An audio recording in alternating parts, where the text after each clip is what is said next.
Oh, it is.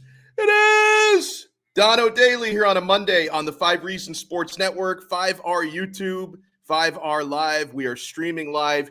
Huge shout out to everybody tuned in to the live feed. If you're in live, take advantage of the live chat feature here on YouTube. Make sure you smash that like button here on the feed. And you can smash the like button whether you're watching us live or you're watching a replay later on here today. Donno Daily is brought to you, as always, by BetUS.com, the official sportsbook partner of Donno Daily here on 5R Live. Life is bet on sports bettors, and BetUS has your NBA, NHL, NBA, UFC, PGA, and yes, NFL betting lines up for their 27th year and live betting on all of that. Log into BetUS.com or call 1-800-792-3887. That's 1-800-79-BETUS. BetUS.com. And by the way, if you sign up with our code word, of course, Donno's got your hookup. When you make your deposit, use the code word 5RSN125. That's 5RSN125, and you receive a 125% sign-up bonus with our code. You've got customer service pros ready to get your phone, social, and online sports betting kickoff started right now. Play with the proven mainstay in the industry, BetUS. You bet, you win, you get paid. BetUS.com. We are also brought to you, as always, by the Quarterdeck Seafood Bar and Neighborhood Grill, the freshest seafood you will find, my friends. I love their sushi. Their buffalo shrimp is my favorite appetizer in the world. The burgers, sandwiches, and ribs are absolutely elite, and you can make it your spot to watch every UFC pay-per-view fight with zero cover charge. Huge shout out to those who went out and watched UFC 265 out there this past Saturday with zero cover. I know an excellent time was had by all. You can go to their website to peep their menu and find the location nearest to you at quarterdeckrestaurants.com. The Quarterdeck, come for the food, stay for the fun. Now, fair warning to all, we're going to have a lot of fun on today's show. I feel like as a South Florida sports fan, I've taken a lot of W's over the past couple of days, and as Marquise de Miami points out on the comments, Inter Miami are no longer in the cellar. In comeback fashion last night, they get the 2-1 victory. They take all 3 points. They're no longer last place in the Eastern Conference, so that is a beautiful thing. That is one of the many W's we've taken. The Turkish Moses Malone, Omer Yurtseven, has signed a 2-year deal with the Heat, so I am happy about that, because I've eaten nothing but kebabs for the last couple of weeks when I've been watching this guy dominate in Summer League. Yurtseven, by the way, in Summer League appearances with the Heat, 26.5 points per game, 13.5 rebounds per game. So whether or not we actually see him feature prominently in the rotation, I doubt we will unless we see injuries in the power rotation. But as Ira Winderman pointed out, Yurtseven down the road is a great insurance policy for when the Heat's big men start to age out. Because outside of Bam Adebayo, we have a lot of age in the Heat's power rotation. So it's great to have our Turkish delight, Omer Yurtseven, signed up for the foreseeable future. And yes, I took a massive victory, as did every Miami Dolphins fan yesterday, with the news that Xavier Howard has agreed to stay with the Dolphins. He's agreed to stop demanding trades. The Dolphins are sweetening the pot with incentives. So we're going to get to the details of that in a moment. But before we really bask in all the W's today, and by the way, at 12:15, we're going to be joined by my very good friend to talk all things Dolphins, Stephen D from Miami Sports Music. He hosts the awesome streaming morning show Clock Blockers on the Miami Sports Music YouTube. So we want to bring Stephen in to celebrate Dolphins training camp, to celebrate the Xavier Howard deal, talk about some of the top performers in camp. We're going to have a ton of fun with Stephen. At 12:40, we're going to get down to all the Miami Heat business with Alana Tahauer here from Clutch Corner on 5 Reasons Sports. Now, there's some very good for the Heat, Yurtseven. There's some stuff we don't like so much with the Heat, and that is the NBA trying to conduct this witch hunt, citing tampering. I wonder who might have complained about that. Could it possibly be Mark Cuban in Dallas, who has one of the strongest anti-Miami Heat agendas ever since that loser complained and whined about the Heat scoring the big three back in 2010? Could it possibly be that clown, Mark Cuban, who was complaining? But my friends, I'm not going to call that an L.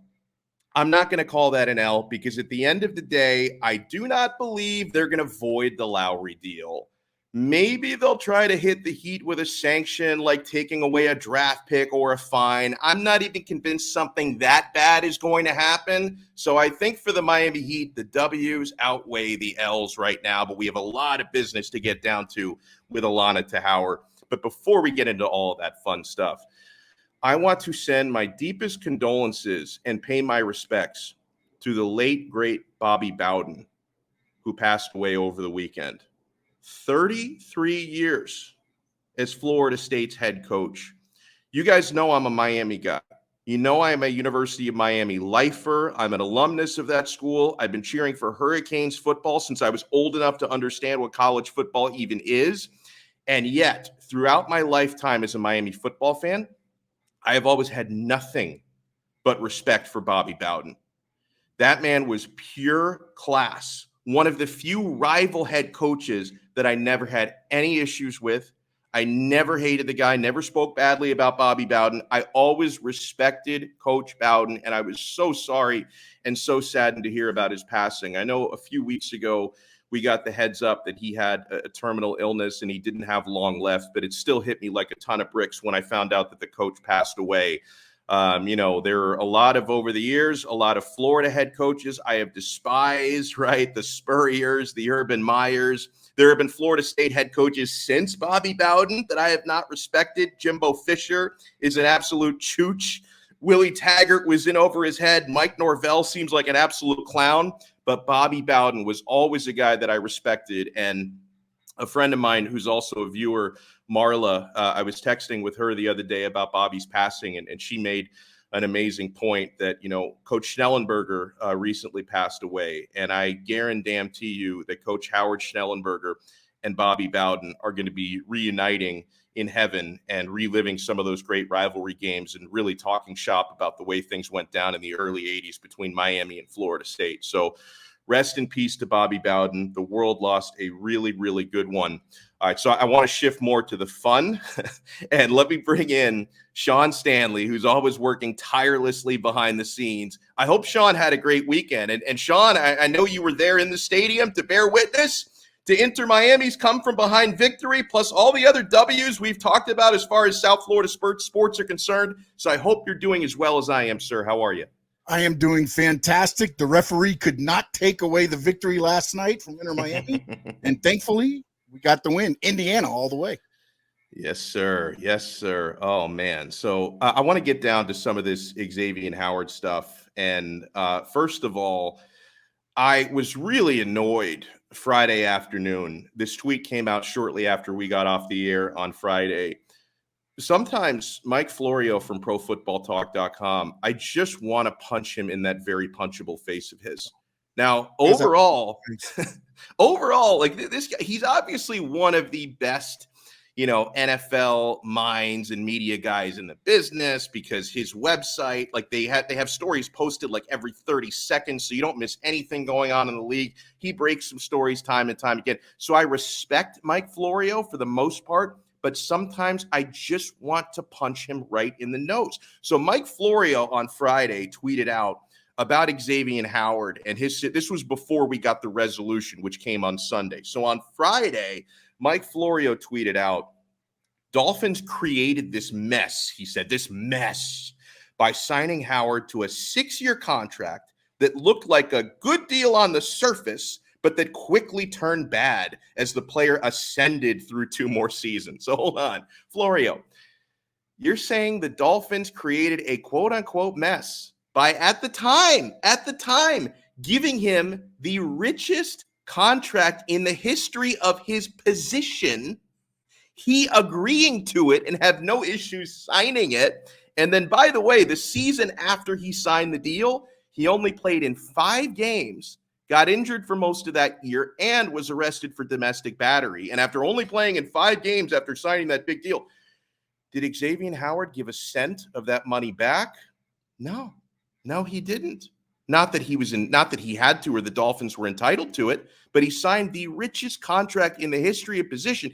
And then 2 years later, he decided, because Byron Jones is making more money than me, I need to be paid more. And I get it in 2020. Xavier Howard outplayed his contract. And he and his new agent decided to try and hold the Dolphins' feet to the fire and get more money. And I respect it because to an extent it did work. But for Mike Florio to say the Dolphins created this mess because they gave the guy at the time the richest freaking contract at his position, and he happily agreed to sign it, and then 2 years later claimed he didn't understand the contract.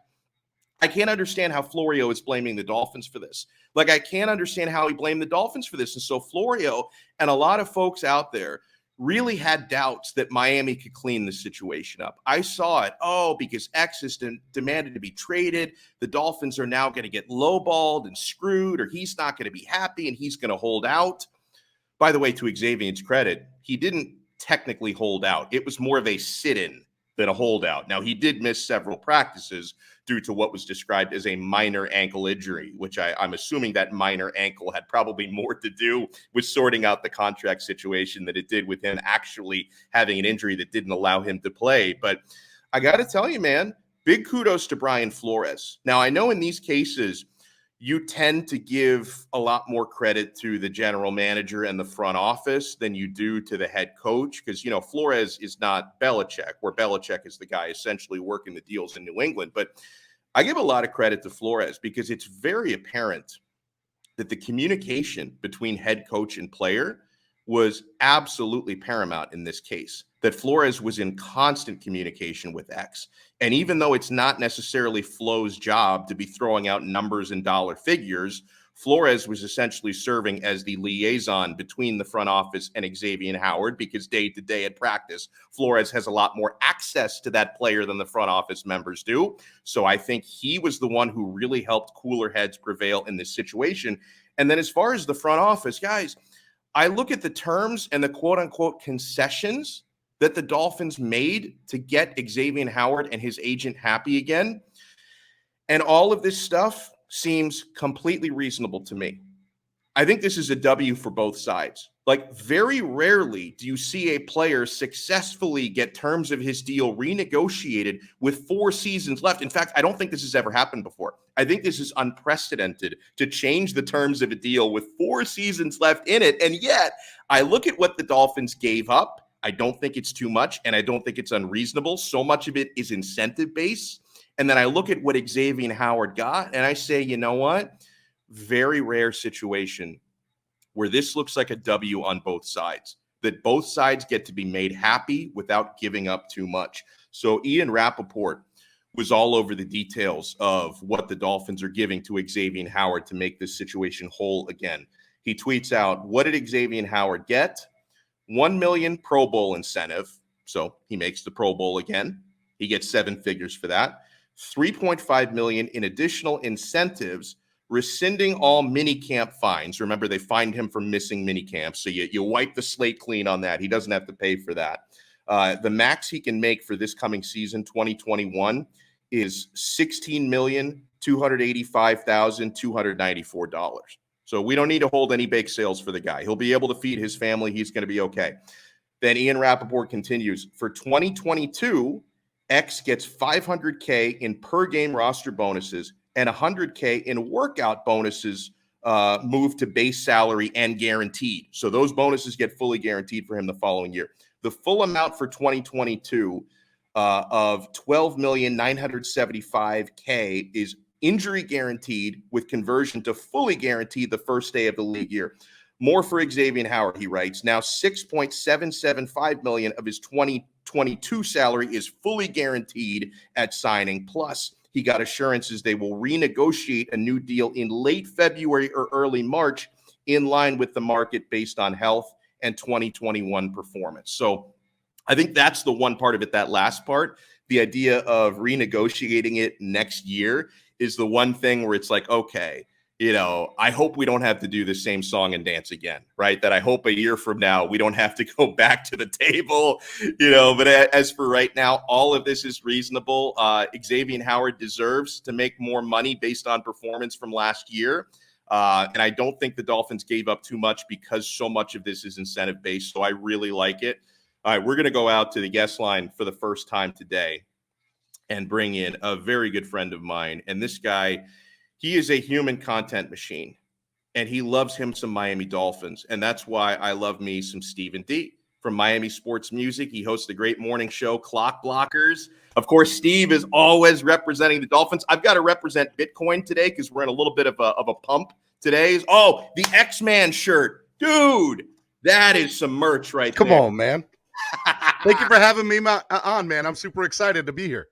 I'm super excited to have you. And so, okay, do you feel as relieved as I am, not only for keeping X, but I thought that what the Dolphins agreed to concede to him contractually, it seems very reasonable to me. Like it's obvious, Steve, coming out of this that X really did want to be a Dolphin, right? Because a couple of weeks ago when he released that angry Instagram statement, it sounded like at the time he was so fed up with the way Miami had supposedly treated him that he really wanted to be traded, really want to get the hell out of there. But then over the next week or two, we started to hear from Flo, who I think calmed some people down. And it became very obvious to me that even though X wasn't happy, he did want to work things out with the Dolphins because I think they worked things out on very reasonable terms. And that doesn't happen if he was dead set on leaving. Look, your mother and father's Miami Dolphins, they're gone. This is a whole new regime. This is a whole new way to look at things. All I wanted for the last, 5 to 6 weeks was just an update on my phone that says, bing, X-Man resigns or restructures the deal. And I got that yesterday, and it made my day. And I have to tell you, if you're a Miami Dolphins fan, it should make your day too, because if you're looking at what the Miami Dolphins look like on the defensive side of the ball right now, I mean, they arguably have the top 3 defense in the league now, especially now that you have a happy man in the secondary with Xavier Howard. It's a great fit. It's good for everybody. How important do you think his happiness is? Because if we're being real here, the Dolphins did not have to do anything. Like the Dolphins could have said, you know what, you signed the deal, you've got 4 years left. You don't have any leverage. You either play or you don't. We don't care if you're happy or you're not. Like, how important do you think it was that the Dolphins did give in and give him something? Well, look, if you're looking at it from the standpoint of did the Dolphins have to do what they did to keep X happy, or does X happiness even matter? I think Greer and Flo, and I put both of them in the same pedestal because I think they make decisions together. As I said on my morning show this morning, and I've been saying it for weeks now, I don't think one does anything without the other. I would say that if you're looking at X's situation, they analyzed every possible outcome from trades to letting him sit on the bench and rot, as fans have been putting it, to, hey, let's just pay him what. I think they looked at every scenario. And I think the Dolphins made the best move for the Miami Dolphins. And this is, let's keep a player who's at the prime of his career happy, who makes our secondary that much better. And in theory, you really didn't have to give up too much because they're incentive-laden deals, which if you look at it, if he performs, we win. Right. And so you can't go wrong with how they went about doing it. Now, to answer your question a little bit ago before you brought me on, because I was listening, do the Miami Dolphins have to play the same song and dance next year? I don't know. But the reality of it is he's got guaranteed money this year. He's got guaranteed money next year. And as long as he performs, he's going to get paid what he's worth. Stephen, based on everything happening at camp so far, something I'm curious as to your take on. Which Dolphins newcomer do you think is going to have the biggest impact this year? And it could be a guy that they just drafted, like Jalen Waddle or Jalen Phillips. It could be a veteran like Benardrick McKinney who's come in, or Will Fuller at wide receiver. Which of these newcomers, whether it be a drafted guy or a free agent guy or a guy they traded for, do you think is really going to put himself on the map in 2021? And we're going to say, wow, that was the key addition. Well, I would love to say everybody, but the reality is the one that really excites me the most is Benardrick McKinney. I agree. I think Benardrick McKinney makes this linebacking core one of the best linebacking cores in the league. And if you look at what they did with the Baker situation, here is something that for years fans have been clamoring, why do we have to wait till the last second to play a player a max deal for doing what he did 2 years ago or a year ago? Well, what they did with Baker is they paid him with the anticipation of what he's going to become. And so now I believe that Baker, along with McKinney and Van Ginkel and all the rest of that linebacking core, that's going to be a scary linebacking core. All you heard on Twitter the first week of training camp was Bernardrick McKinney with the tackle, McKinney with the tackle, McKinney with the assisted tackle, McKinney. I want to hear that on game day. Yeah. So if that happens, I mean, the last person that I remember making that big of an impact from a linebacking core, I mean, Zach Thomas, who should be in the Hall of Fame. Should be. Who Jimmy Johnson said he should be in the Hall of Fame this weekend. But I think Bernardrick McKinney's going to have the biggest impact on this team that is a newcomer to the team. We're joined here by Stephen D from Miami Sports Music. Love talking Miami Dolphins with this guy. Hey, around a week ago, Stephen, or sometime last week, I was a guest on your morning show, and we were having a discussion with TD and with some of your listeners about the way the media was covering Tua Tagovailoa. Because some people wondering, hey, like historically, this guy has been covered from an incredibly negative standpoint, and yet for the last couple of weeks, for the first couple of weeks of training camp, he's been covered very positively, okay? And some people are wondering if it's even over the top to the positive, the way that Tua is being Dolphin covered. fans don't know what they want. Yeah, right. And I wanted your take on that, Steve, because it's got to be like, to me, okay, if people are going to accentuate the negatives, then yeah, some people also accentuate the positives. I am overall very positive on Tua, but I was positive on Tua even when he was struggling last year. I said the same thing. You and I have very similar ways of thinking because we're great guys. What can I say? Of course. But aside from that, I have always been big on Tua. I wanted them to draft him. I understood what it was going to be last year. I understood that Chan Gailey's offense was designed for Fitzpatrick. I got all that. And I understood in the areas where Tua struggled, he wasn't going to struggle in an offense that was designed for him. So now he has a playbook that's designed for him, right? And you're looking at this team. You got to remember, Miami Dolphin fans have PTSD to the maximum degree, okay? And so the other reality is Dan Marino is the greatest quarterback in our franchise's history, and even he didn't win a Super Bowl. Right. So what does a good quarterback look like? We can see from afar and go, hey, Patrick Mahomes is great. Hey, Jimmy Garoppolo for the year was great, or whoever. But we don't know what a good quarterback looks like on a consistent year-in, year-out basis. Fans are pissed off that Tannehill's succeeding in Tennessee. But the reality is he's succeeding in Tennessee because of Derrick Henry. And so when you're looking at all that and you're seeing what's going on, you have to understand that the Miami Dolphins are doing exactly what they need to do to put Tagovailoa in the best position to succeed. And that is have an offensive playbook that's designed for him. Have players put around him that understand him and contribute and want to see him to succeed. And so all I want to hear from that standpoint is Tua with the touchdown, Tua with another touchdown pass. And I think we're going to hear a lot of that this year. By the way, I see Hold My Scotch bringing up Tommy Brady as an example in the live chat. And listen, Brady, I hope Tua can do it for like the next 22 years the way Tom that would make me so happy. That would be it'd be great to run a morning show for that long with nothing about positiveness of Tua. Yeah, wouldn't it be nice? That would be I real apologize, nice. by the way, if there's any noise in the background. I'm actually at a hotel in Bonita Springs, Florida, out on the patio, and it's right next to a golf course. So we have a combination of golfers coming through the fairway, sometimes cursing when they hit crappy shots. And then I've also got, like, I don't know what this person's doing. Like, someone's, like, blow-drying the fairway, like, going back and forth. Tell him that you're running a show and you need to be quiet for at least the next 40 minutes. I know, right? I need some quiet for the next 40 minutes, man. How dare they? So, hey, Steven, the over-under for the Miami Dolphins this season, which seems like a really good number. Vegas is really good at this stuff. But the over-under for wins this year is 9.5. Well, now, and I was wondering about that because one of my gambling guys that I talked to yesterday, he thinks it goes just under at 9. I would lean to just over. I mean, I know the first part of the schedule is really tough, so it's a bit of a baptism by fire.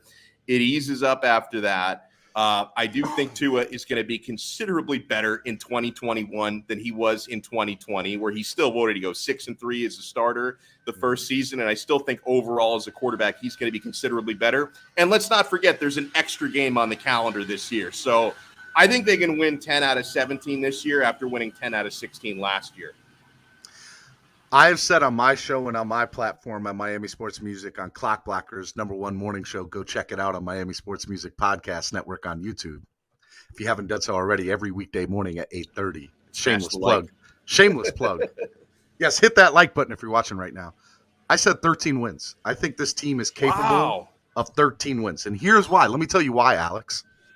Number one, there are easily 10 wide receivers on this roster that will be on an NFL roster this year. Easy. I'm not saying they're going to make the Dolphins, but I think there's at least 10 people in that wide receiver locker room, that meeting, that will be on an NFL roster this year. That's one. Okay? And I know Omar Kelly said that today on his Twitter. I don't want people to think I'm just taking what Omar said. I've been saying that for weeks. Let's get that straight. Number two, the other reason is I think Tua Tagovailoa is going to have the biggest jump from year one to year two of any quarterback in the history of the NFL. Yeah. Do I think he's the GOAT? That's to be determined. And I'm not trying to be a homer, so I'm not going to say that. But I do think he's going to have the biggest jump from year one to year two of any starting quarterback. And the third reason that I think the Dolphins are going to get 13 wins this year is the defense. I think can easily be the best defense in the NFL. It has all the potential there from Jalen Phillips, Emmanuel Ogbah. You look at that backfield with Byron Jones and Xavier Howard, and then the middle with Benardrick McKinney and Baker. I mean, they have everything they need to be successful, and that's going to be an amazing thing. Yeah, and I like this comment from my guy, Mass Richo, in the comment section. They need to be patient. I think Tua is going to be great.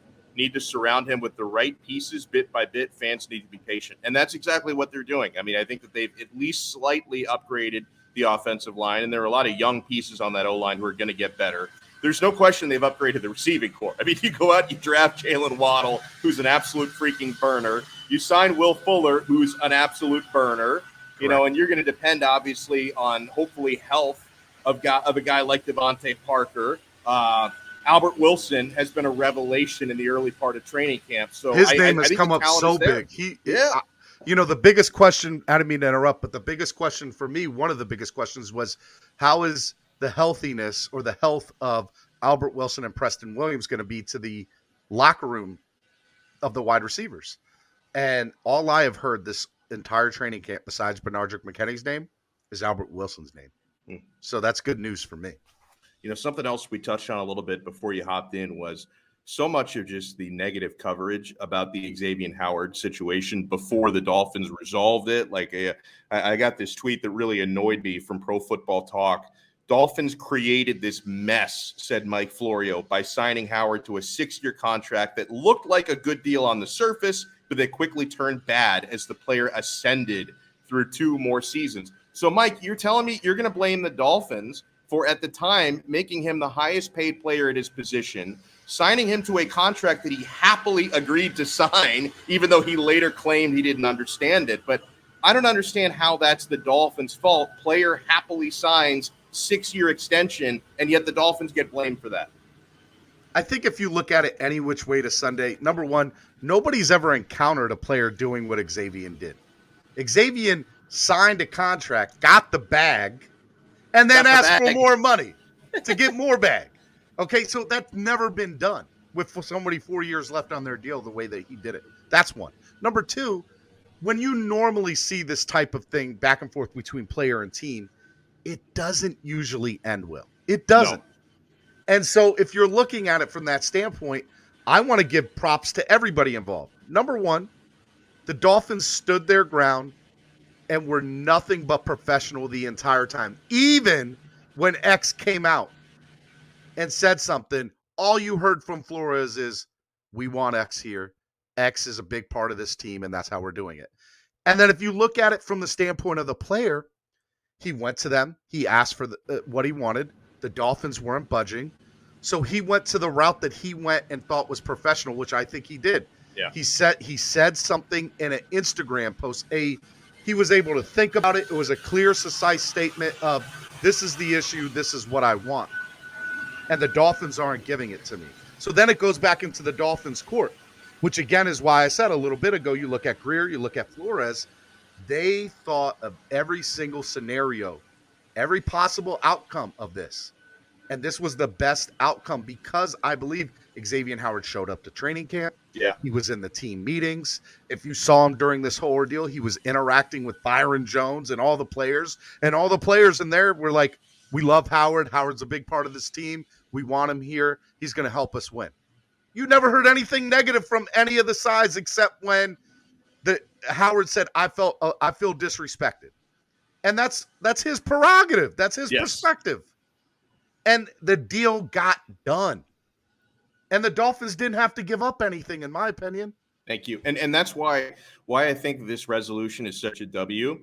The Dolphins were walking a very delicate line. Okay. One thing that people were very quick to point out is, which is only one side of the story, hey, if you cave in and you renegotiate the deal, then you're appearing weak and you're setting a terrible precedent that you can be bullied into giving guys new contracts.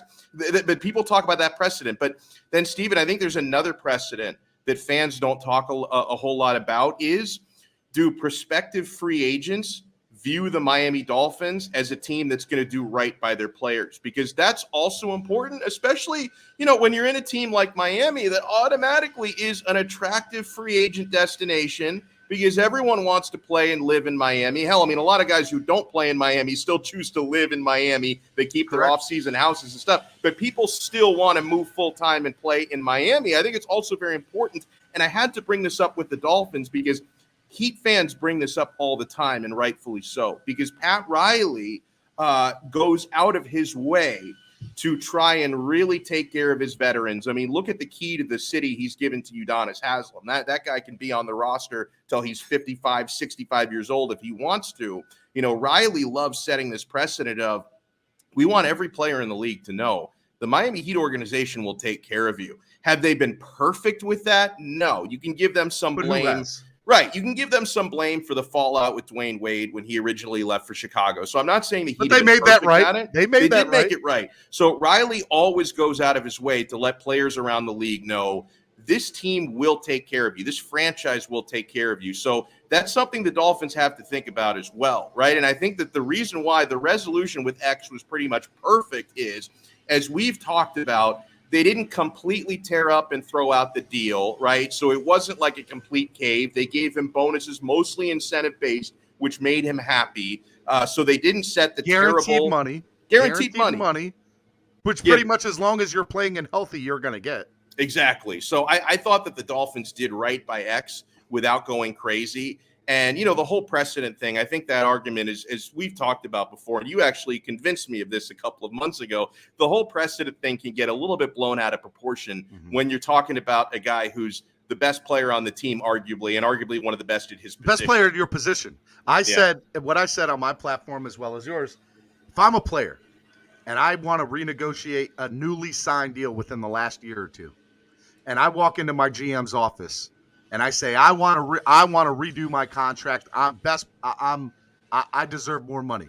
Right. This is the very next question that should come out of the GM's mouth. Are you the best player at your position in the league? And if that player can't confidently say yes, he needs to do a 180 and get the hell out of that locker room, because there's no other way to look at it than that. Yeah. Now, I understand Jalen Ramsey's the argument in this situation with X, but the argument can be made that X is the best. And that's the point of this conversation. And so when it comes to precedent, I don't think that the Dolphins set precedent. I don't think they hurt the NFL. I don't think they hurt them in future negotiations. Fans on my morning show were like, well, what happens when Jerome Baker has a great year this year and he comes back to the Dolphins and says, I want more money?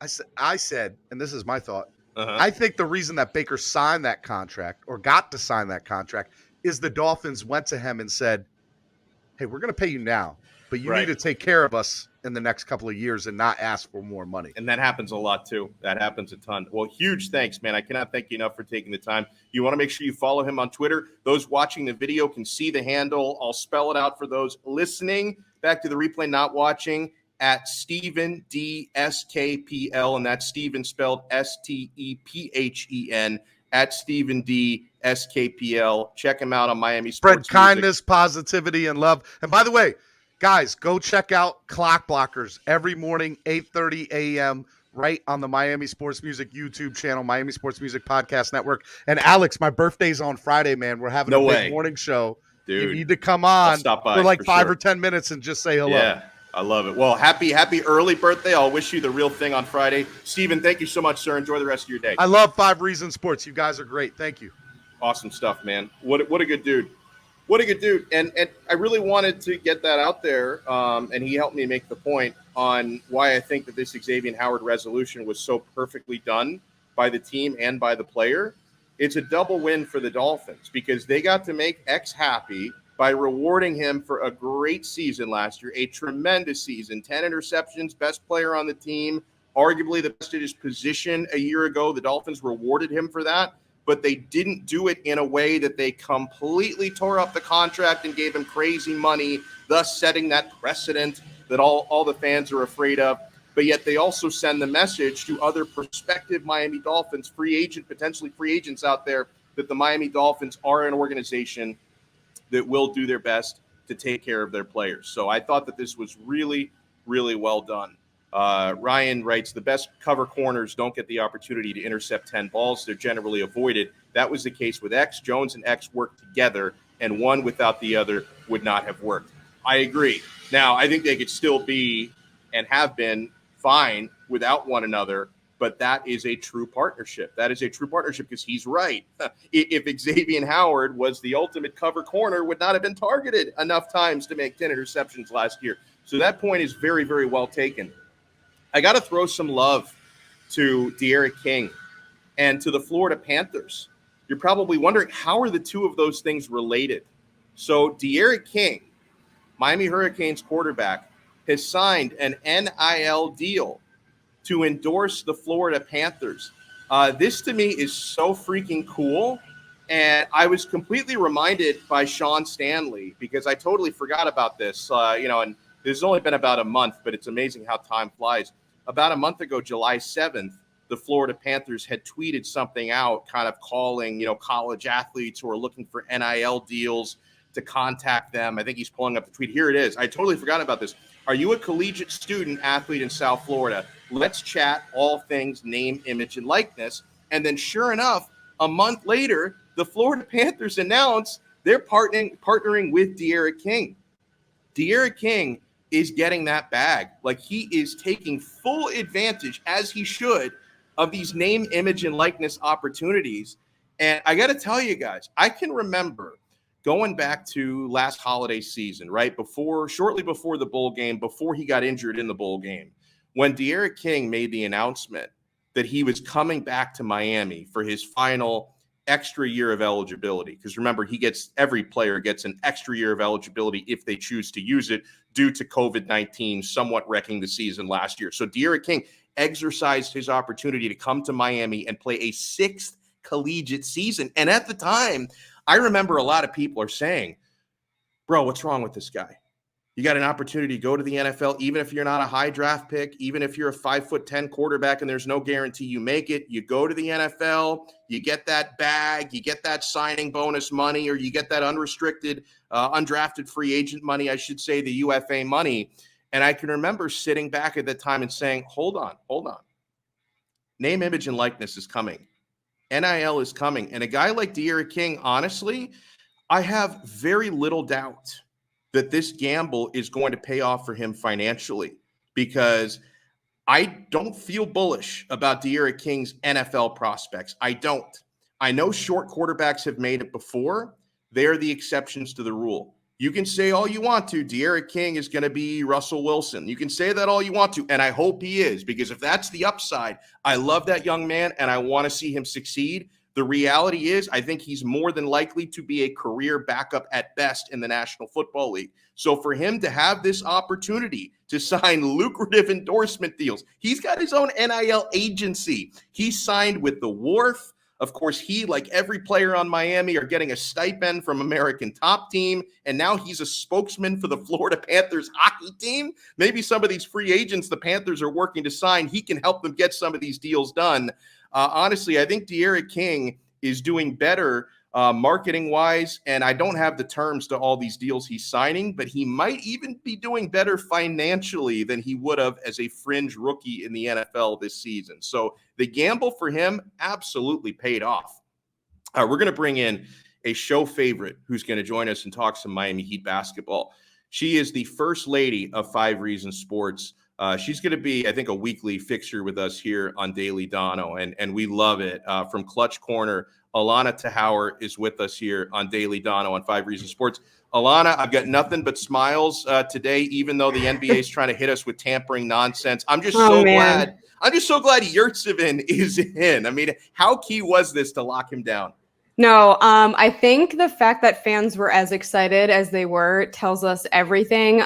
It would have been such a mistake not to. I know he's injured right now, or at least not playing. He didn't play yesterday, but fans should be super hyped. We got a good one in him, and I'm not surprised because we always find diamonds in the rough. Yeah, no, totally. And okay, I want to segue into this quote unquote tampering stuff. And to be fair to the story, I know the word tampering is getting thrown around. Ira Winderman tweeted out yesterday, he said, to clarify, the Heat are not being investigated for quote unquote tampering, but for gun jumping over the timing of the Lowry move. He says he's been told process almost assuredly will not unwind the acquisition, but could involve draft pick, fines, sanctions. Expectation of process, he says, is a couple of weeks at least. So it's going to be a while before we get some resolution. But Alana, this whole gun jumping thing is ridiculous to me. So if the Heat had waited a couple more hours, then it would have been okay. And also, I think they already had the framework of this deal together with Toronto going back to the trade deadline last year. So I don't think a lot of work had to be done to complete this. So I'm just going to say this before I answer the rest, and he's going to hate me. I literally told Adam a day, I think, before the deal was set that we were going to get hit with at least an investigation. I wish I had the receipts to this because it was over a FaceTime call. He basically alluded to the fact that I was tripping and that I was crazy. I called it, and I'm sorry I was right, but I just had a feeling there was too much talk about it beforehand. I also, to be honest, people love to hate on the Heat. It's just become a thing. I think it's been a thing since the start, but I think it got worse during the Big Three era. So am I surprised? No, I'm sorry if I spoke this into the universe. Hopefully Adam will listen to me from now on, a very important lesson for him. But I don't think much is going to happen. I mean, if we're being looked into it, then several other teams should be as well. There's stuff over the years that, the league decided to just not pay any attention to. So I think at the very worst that can happen is maybe, to that tweet's point, I think you said it was Ira, some fines, maybe losing a second round years down the line. I'm not concerned that, the trade won't go through or anything like that. Yeah, and I know fans are going to bring up precedent. Like a recent one was the Bogdanovich situation with Milwaukee last year. I mean, Heat fans will bring up from a couple of decades ago when the NBA, I think David Stern was the commissioner at the time, put the kibosh on Juwan Howard coming to Miami before he ended up coming 15 years later. And then the great Riley quote from that was, I've just finished removing the 17-foot pole from my rear end, or whatever he said that the NBA put in there. So he was none too happy about that. But I mean, Alana, I think at the end of the day, I feel the same way about this that you do. I don't think they're going to void this contract because the Heat already even went out of their way to officially introduce Kyle Lowry. And that's either a really boss chess move on Pat Riley's part, or they're 100% confident he is going to remain a Heat player. Yeah. I mean, if it is just a boss move, good for him because Riley does what Riley wants. But again, I really think it's more of a slap on the wrist, we see you type of play rather than we're actually going to do something about it. I think they're looking into the Lonzo to Chicago move as well. So at some point, this is going to have to dissolve. I feel like the more that we rely on social media and just players themselves speaking on certain things, I feel like the tampering rule should go out the window. But it is what it is for now. I'm not worried. It's annoying that once again, the Heat have to deal with something. And, I'll bring up my best friend LeBron. And I know that, players are allowed to talk with players. And it is on record that he had a little sit down with Russ, before that trade was consummated. But it gets complicated with LeBron, even though players can talk to players. Doesn't LeBron, he's at least a part owner of his agency, Clutch Sports. So there's definitely a weird conflict of interest gray area there. And I'm not saying LeBron should be investigated. I'm saying the opposite, right? I don't have a problem with LeBron recruiting. All I'm saying is if that's perfectly fine with the NBA, when this guy has stake in an agency, what the Heat have allegedly done here should also be fine. Yeah, absolutely. I think they pick and choose what they decide to look into. And I think part of, the problem, like I said, is the rules that were put in place however many years ago, they're not really keeping up with the times. To your point, players have part ownership in different things. Social media is also a thing. People, can take certain reports as a done deal when really it was just kind of an opinion from whether it be a reporter or what have you. And at the end of the day, Kyle and Jimmy have been friends. They're very close. This is a known thing. Players are allowed to be friends. So I don't know. I find this very annoying. I think Adam Silver should kind of reconstruct that rule or just abolish it altogether. But Heat fans are having fun with it on Twitter. So, hey, it's more content for us, I guess. That is very true. I would love, by the way, your reaction to something Ethan Skolnick tweeted out from the 5 Reasons Sports account. Yeah, and I'm sure he knew that this would spark conversation on this network and even other networks, right? But Ethan tweeted out a few hours ago, I realized over the weekend that I am not as comfortable with the Heat's roster construction as my colleagues on 5 on the Floor. It's mostly older guys, and then he writes in parentheses, injury risk, or real young guys and consistency risk. Very little in between and thin. Need big jumps from Hero and Bam. Now, Alana, I can agree with the last part of it. I think Bam is capable of taking another jump. I'm not bullish on Bam. I have more of a love-hate relationship with Tyler Hero. Sometimes I really question, whether he could be an elite player or just a six-man, like a really good six-man type. But like that part is taken. You do need some of these younger ascending players to make jumps. But at the same time, I love the construction, Alana, because even though the Heat have brought in some age, I mean, the biggest move was Kyle Lowry, who's 35. They're bringing in age, yes, but I think Lowry is still elite, the same way Jimmy Butler in his early 30s is elite. Both of these guys have kind of limited championship caliber windows left, and so I'm okay with combining these players and maximizing those windows. What about you? Yeah, absolutely.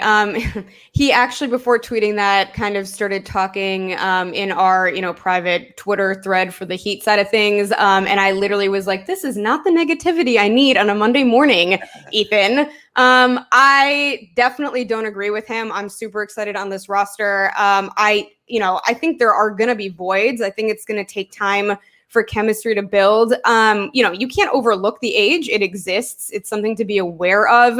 But at the same time, I think fans have a lot to be excited about. I think obviously defensively, we're going to be a powerhouse. I think we have gritty, tough guys, which very much goes hand in hand with the Heat's identity.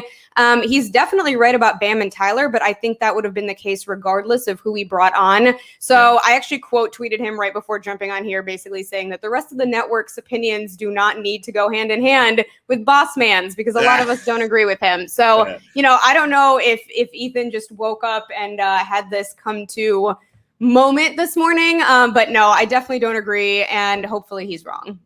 Now, listen, as far as injury risks go, I would, of course, throw out the name Victor Oladipo. And, the last time that you and I spoke was before the Heat made that deal to keep him. By the way, this helicopter keeps circling me.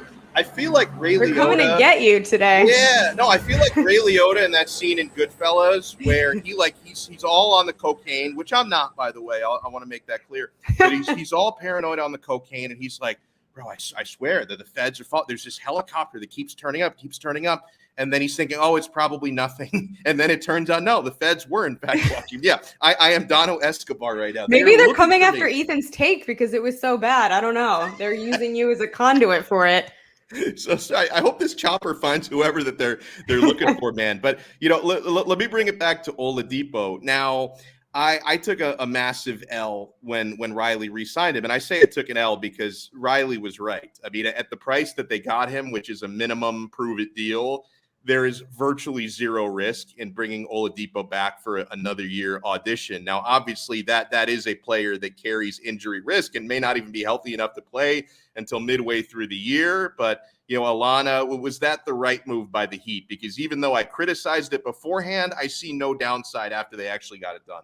Yeah, I don't either, as much as I hate to say it, because Michael and I fight about this almost daily, both on and offline. And I would love to keep opposing him. But no, it was absolutely the right call to do it at such a low cost. You basically, it's low risk and potentially high reward. I don't think there's any secret about the fact that the earliest I think they said he'd return is probably January, and it might be a little bit later than that. But for that price and for the fact that while he's injury prone, he is a good guy. He wants to be there. His work ethic is there. So it's really a matter of just, I think, getting his conditioning right, getting, the right set of doctors and the right team around him. So I was not high on bringing him in the first place, but if you can bring him back at this cost, it's absolutely the right move. So now that we've had a chance, I think the dust has settled another week since we last spoke. How bullish are you on the Heat's prospects of contending for a championship this coming season? Where do you think they're going to fall in the pecking order of the East? So I see them coming in third in the East. I think Philly is definitely fallen off. The Celtics are struggling. I don't really see, guys like Toronto doing too much. So I have them kind of in after the Nets and the Bucks. Do I think they're title contenders right now? No, I still think the Lakers have this locked down, and I will continue to say this. I've been saying this since last season, actually, but I don't think we're done making moves, and I would be shocked if this team looks the same after the trade deadline as well. I love it. Great stuff here by Alana Tahauer. You want to make sure you follow her on Twitter. Those watching can see the handle. Those listening, it is Alana Tahauer on Twitter. And, of course, feel free to interact with her Miami Heat stuff to your heart's content. Alana, thank you so much. And when's your next stream coming on? When are we going to see you next year on the network? Well, Michael and I are actually recording an exciting episode of Feel the Heat tonight, which will be out tomorrow. And then I believe Clutch Corner is returning this Thursday night. So we're going to solidify the time there. But thank you for having me as always, and I'm happy to come on. Yeah, it's our pleasure. You do great work as always. So Alana Tahauer, good stuff there. All right, I want to bring Sean Stanley back in for a little box office talk. Now, I got to tell you, for as much as historically I like going to the movies, right now with the combination of Delta variant and the fact that a lot of these films are getting simultaneous release on streaming platforms that I already pay for, I don't really feel a need to go to the movies right now unless it's something that I really have to see in theaters. But in the box office this past weekend, Sean, a W for The Suicide Squad, which earned $26.5 million the opening weekend. They were actually disappointed with that number. They were thinking over 30, but the movie's got an R rating, so they scare away some parents or whatever. I mean, my kid's not really old enough to see anything outside of a cartoon. I'm probably going to be the dad who's sneaking my kid into R movies when he's way too young because I'm that sort of a negligent parent. And that's why helicopters are flying above you. Yeah, exactly. That's why they're circling.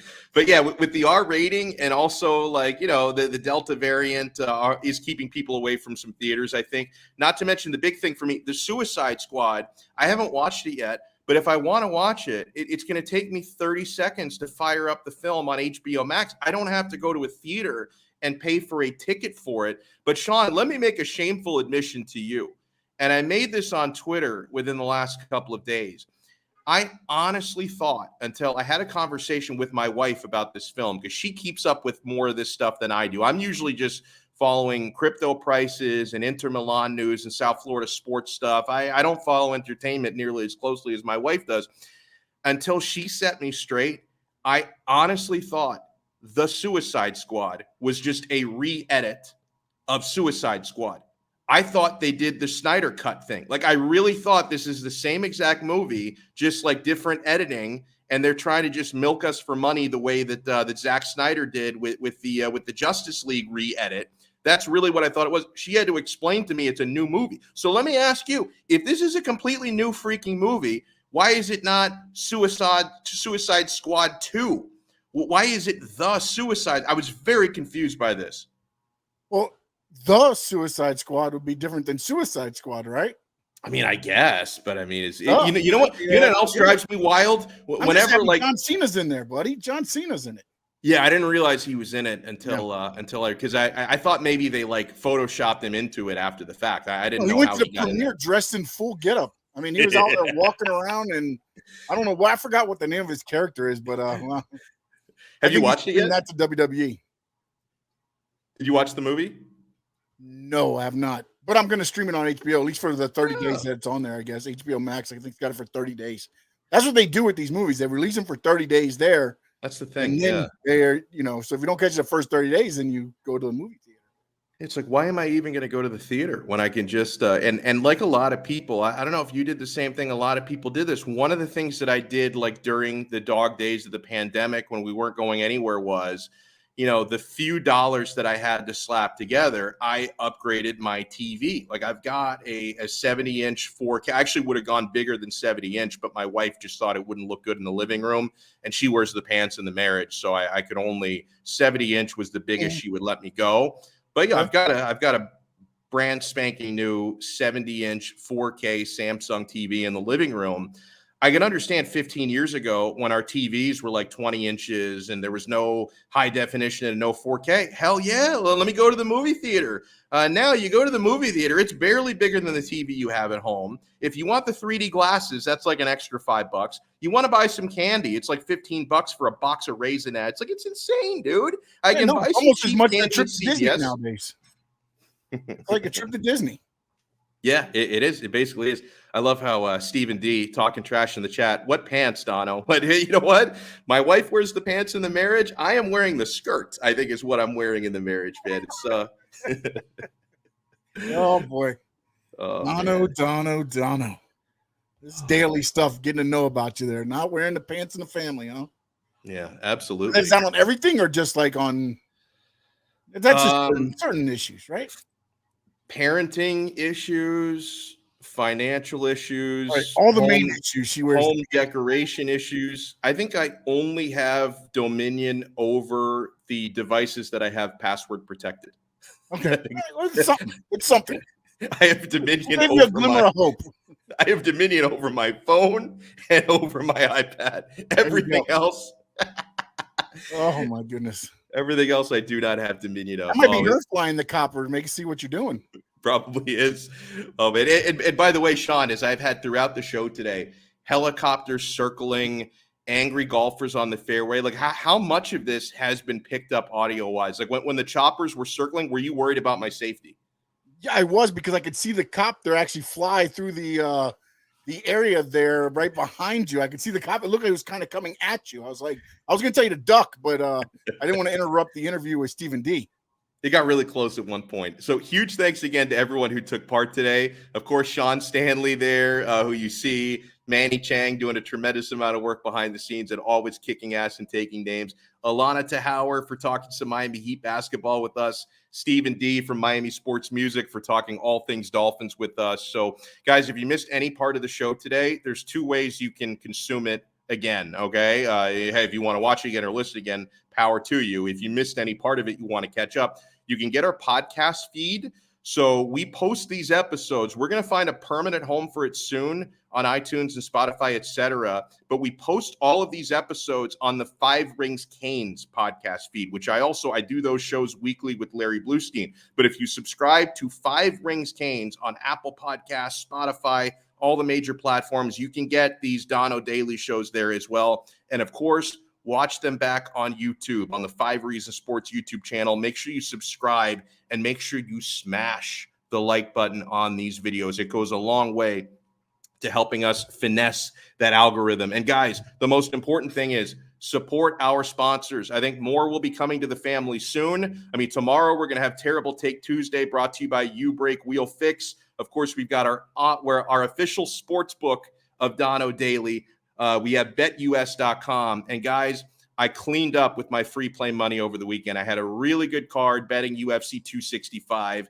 I did lose on Nashville SC yesterday. I actually bet a draw between Nashville and Inter Miami, but I was still thrilled that Inter Miami broke through and won that game. But guys, I'm still burning my free play money because when you sign up for betus.com and make your deposit using our code, you can see our code right there. Donno has your hookup, 5RSN125. Type in our code, 5RSN125, for a 125% sign-up bonus or a 200% sign-up bonus if you deposit crypto. And Bitcoin has been booming today, my friends. So take advantage of the crypto deal as well. They have odds on every sport you can imagine. They even have odds on pop culture events, which I find to be fantastic. And it's their 27th season coming up of National Football League odds. Log into betus.com and use our code 5RSN125.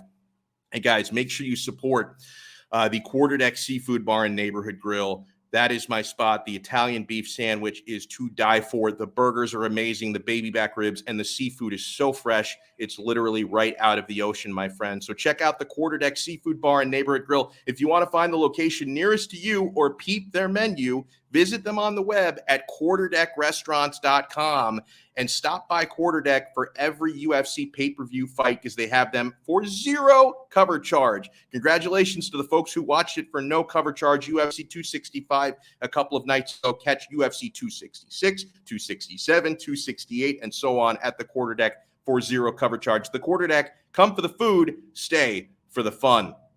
We're going to have an awesome show tomorrow. Louis D. Sung is going to be with us tomorrow talking some Miami Dolphins, and Brady Hawk is going to be with us talking some Miami Heat tomorrow. And oh my God, the Chopper is back.